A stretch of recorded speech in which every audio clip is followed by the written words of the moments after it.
नमस्कार दोस्तों, स्वागत है आपका आपके अपने चैनल ज्ञान थिएटर में।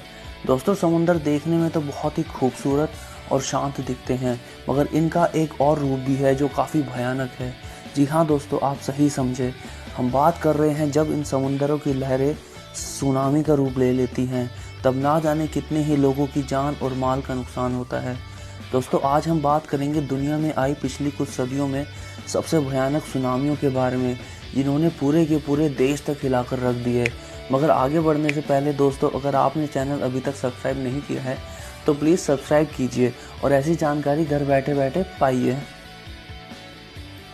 दोस्तों, आपको पता ही होगा कि जापान सुनामी पैदा करने वाले भूकंपों के लिए जाना जाता है। जापान में आमतौर पर सालाना 1500 भूकंप के झटके महसूस होते हैं, जिनमें से कुछ सुनामी को भी जन्म दे देते हैं। ऐसा ही एक जोरदार भूकंप 28 अक्टूबर 1707 में दोपहर 2 बजे आया था। समुद्र में भूकंप आने की वजह से जो सुनामी उठी, उससे 5000 से ज़्यादा लोगों की जान गई और लगभग 29,000 परिवार घर टूटने से बेघर हुए। इसी के साथ भूकंप से जापान के अब तक के सबसे बड़े लैंडस्लाइड्स में से एक लैंडस्लाइड भी हुआ।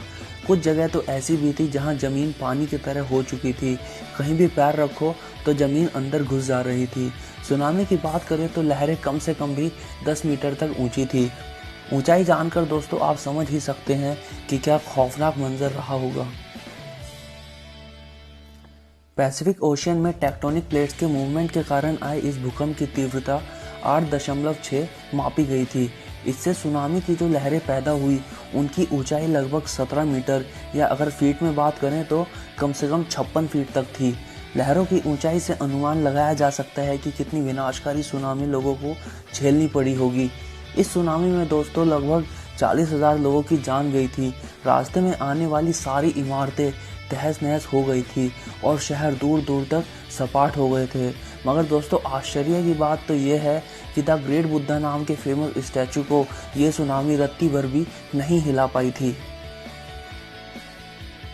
दोस्तों, आपको पता ही होगा कि सुनामी का कारण आमतौर पर भूकंप या ज्वालामुखी का फटना ही होता है। इंडोनेशिया की बात करें तो दुनिया भर में सबसे ज़्यादा सक्रिय ज्वालामुखी इंडोनेशिया में ही है।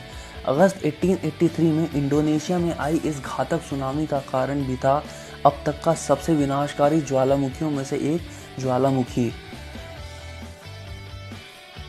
इस ज्वालामुखी की गूंज इतनी थी कि 3000 किलोमीटर से भी ज़्यादा दूर ऑस्ट्रेलिया तक आवाज़ सुनाई दी गई थी, जहां लोगों ने इसको तोपों की आवाज़ समझ लिया था।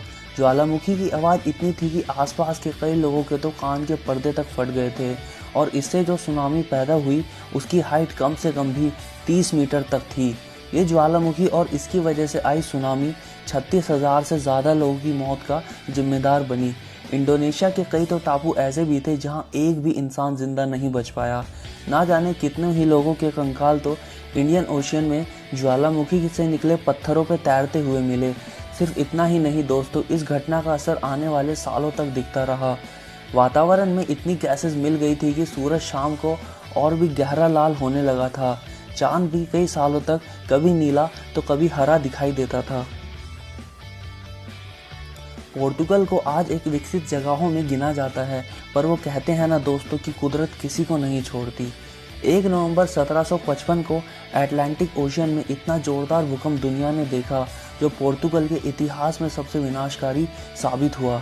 इस घटना से सबसे ज़्यादा प्रभावित हुआ था देश का कैपिटल लिस्बन। भूकंप के कारण पहले तो शहर के केंद्रीय इलाके में 5 मीटर चौड़ी दरार आई और फिर एक जोरदार सुनामी। काफ़ी लोग अपने अपने जानवरों को लेकर पहाड़ी इलाकों पर पहुंचे, पर जो नहीं पहुंच पाए उनमें से बहुतों को अपनी जान से हाथ धोना पड़ा। कहा जाता है कि इस घटना में लगभग 30 से 40,000 लोगों की जानें गई थी, मगर 2009 की एक स्टडी के अनुसार ये आंकड़ा 50,000 से भी ज़्यादा था। आज तक की बड़ी सुनामियों की लिस्ट में यह सबसे हाल में हुई घटना है। 11 मार्च 2011 को आई इस सुनामी का कारण था रिक्टर स्केल 9 की तीव्रता से जमीन से कुछ 70 किलोमीटर दूर समुद्र में आया एक जोरदार भूकंप। इसको जापान में the great east Japan earthquake भी कहा जाता है। ये जापान में अब तक का सबसे बड़ा रिकॉर्डेड भूकंप है। इससे जो सुनामी पैदा हुई, इसकी हाइट 40 मीटर तक पहुंची थी। जापान सुनामी से बचने के लिए आधुनिक वार्निंग सिस्टम लगा रखा था, जो सुनामी आने से पहले ही देश भर में अलर्ट भेज देती थी। मगर वार्निंग के बाद भी लोगों को मुश्किल से 10 मिनट का ही समय मिला जान बचाने के लिए। सुनामी इतनी भयंकर थी कि वार्निंग होने के बावजूद 15,900 लोगों को अपनी चपेट में ले गई। अगर भूकंप के परिमाण की बात करें तो इस भूकंप से जापान का मुख्य आइलैंड होन्शु 8 फीट से अपनी जगह से हिल गया था और हमारी पृथ्वी तक अपनी एक्सिस में लगभग 4 इंच हिल गई थी। दूसरे विश्व युद्ध के बाद इसको जापान का सबसे बड़ा संकट माना गया है, जिससे लाखों जिंदगियां प्रभावित हुई। वर्ल्ड बैंक के अनुसार इससे जापान की इकोनॉमी को 235 बिलियन यूएस डॉलर का नुकसान हुआ था।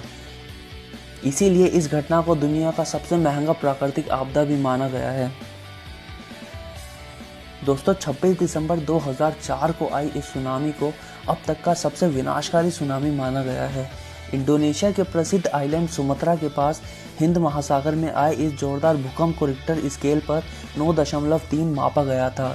इस विनाशकारी भूकंप से समुद्र में बड़ी बड़ी सुनामी की लहरें उठी, जो शहरों तक आते आते 30 मीटर तक की ऊंचाई ले चुकी थी। इन लहरों ने जब शहरों को छुआ तो दूर दूर तक बस मौत का मंजर दिखा। इस घटना में 2,28,000 लोगों की जानें गई। इंडोनेशिया, श्रीलंका, थाईलैंड के साथ साथ इंडिया में भी भारी तबाही देखने को मिली, जिससे कितने ही परिवार आज तक नहीं उबर पाए हैं। टेक्टोनिक प्लेट्स के इस जोरदार मूवमेंट ने धरती को 10 मिलीमीटर तक अपनी एक्सिस पे हिला दिया था। भूकंप और सुनामी साउथ एशिया में आई थी, मगर इसके झटके अलास्का तक में महसूस हुए थे। उस समय इनमें से किसी भी देश ने सुनामी के लिए वार्निंग सिस्टम नहीं लगाया था और यही कारण था कि सुनामी एकदम आश्चर्यचकित करते हुए आई और लोगों को जान बचाने का रत्ती भर भी मौका ना मिल सका। इस आपदा को इस सदी का सबसे विनाशकारी आपदा कहना बिल्कुल भी गलत नहीं होगा। दोस्तों, आज के वीडियो के लिए बस इतना ही। अगर आज के वीडियो में दी गई जानकारी आपको अच्छी लगी तो इस वीडियो को लाइक ज़रूर करना, ताकि हमें आगे भी ऐसी रोचक जानकारियों पर वीडियो बनाने का प्रोत्साहन मिलता रहे। धन्यवाद।